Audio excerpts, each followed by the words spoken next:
Ayan! Kim, halika! Ayan, tabi ni Gabriel, ni Coco. Yeah, hey, she made it. Kim, bati ka na please. Hello! Ayan, sorry. Hello. Saan ka galing, Kim? Galing ako sa shooting Oh, ng movie. okay. Past tense. Correct. Okay. So, we'll entertain. Traffic. Sorry. It's okay, Be. At least you made it, di ba? Para makasama namin. Parang ayaw ni Alora na late ako. Oo. Okay lang. Wow. Ikaw na talaga, no? Siya yung basihan naman. Ng pagka-early. Pagka-early bird. Correct. Questions for, siguro we'd like to entertain questions for Kim. Yeah, Mother Age, we have a question from Leo Bukan. Wow! Nagpaparamdam si Leo. Nagtatanong. Love it. Di parang kay Coco. Then, Kim na. di, kasi di ba Samuel, tapos Gabriel, tapos matanda, naging dapat future gobernador. Iba-iba yung itsura, di ba? Paano yung effort na ginagawa mo at paano ka nakikipag-collaborate sa stylist mo para maiba yung looks mo? Kasi hindi biro di ba? Dapat maging believable ka sa itsura. Paano ginagawa mo?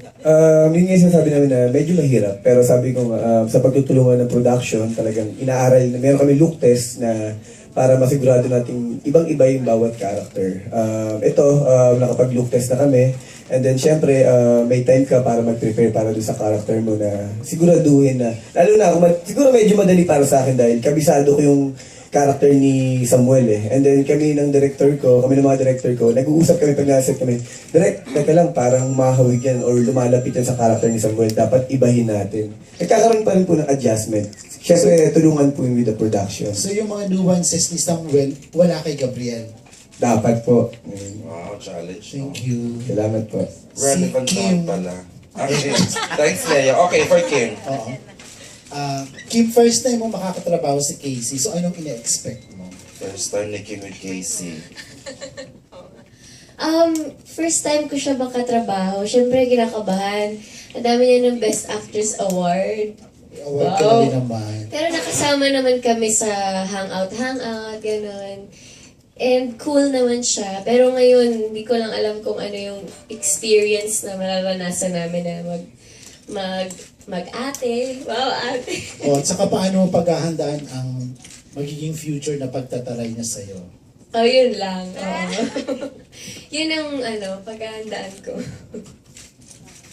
Kim, kasi yung batang Andrea, alam natin, napakabait, napaka-sweet sa mom niya, di ba? Tapos even your mom, napaka-pure si Isabel. Ano magiging difference ni Andrea sa nanay niya? Si Andrea kay Isabel. Si Isabel kasi lagi na lang umiiyak, may mga tweets na nakikita. Kailan ba naman siya makikitang sumaya, si Kim, gano'n. So ngayon, si Andrea yung pampalight sa mga pinagdadaanan nila. Kasi family ko dito si Kuya Smokey. Okay, Tita so Arlene. medyo light. Sila yung mommy and daddy ko. So, yung family namin, yun yung comic relief. Yung parang magaan lang, yung wala kaming problema, yung pamilya namin. So, complete opposite to sa pinagdaanan ni Isabel na puro pasakit, puro pahirap, puro bugbog, ganyan. Eto, tawa lang sila ng tawa, wala silang problema, wala man silang pera, pero masaya sila. Pero skilled ka, you play the motorcycle. Parang Nagmotor ganun. ako kahapon, ang hirap. Sabi Kaya nga ni iyak ko, ka tonight. uwi mo na lang kaya yun. Kasi ang tagal, kahit yung pag ganyan, yung Bakit pag-andar. kailangan mag-play ka ng mga ganon? Medyo highly, physical ka dito, magalaw ka, di ba? Galaw-gaw. Okay.